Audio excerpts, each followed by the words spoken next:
তিন ম্যাচ সিরিজের প্রথম টি-20তে আজ নেদারল্যান্ডসের মুখোমুখি হবে বাংলাদেশ। সিলেট স্টেডিয়ামে খেলা শুরু হবে সন্ধ্যা 6টায়। দুই দলেরই লক্ষ্য সিরিজ জয়। সামনে এশিয়া কাপের মতো বড় আসর থাকলেও বাংলাদেশ দলের কোচ ফিল সিমন্সের চোখ কেবল নেদারল্যান্ডস সিরিজেই। এশিয়া কাপ শুরু হবে 9 সেপ্টেম্বর। তার আগে নেদারল্যান্ডসের বিপক্ষে বাংলাদেশের এই সিরিজটা মূলত এশিয়া কাপের প্রস্তুতি। এই সিরিজ থেকে সংযুক্ত আরব আমিরাতের টুর্নামেন্টে ভালো কিছু নিয়ে যাওয়ার ব্যাপারে আশাবাদী টিম বাংলাদেশ। তিন ফরম্যাটেই নেদারল্যান্ডস বাংলাদেশের তুলনায় শক্তিতে পিছিয়ে।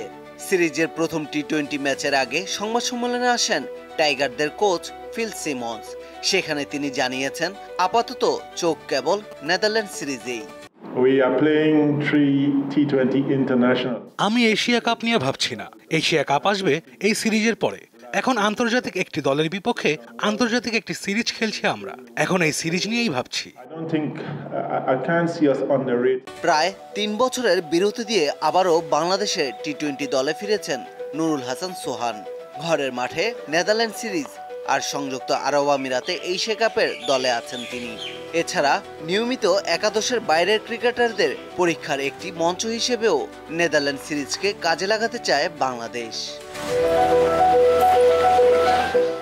দ্বিপক্ষীয় সিরিজ খেলতে নেদারল্যান্ডস এবারই প্রথম এসেছে বাংলাদেশে। টি-20 সংস্করণে এখন পর্যন্ত 5 বার মুখোমুখি হয়েছে নেদারল্যান্ডস ও বাংলাদেশ।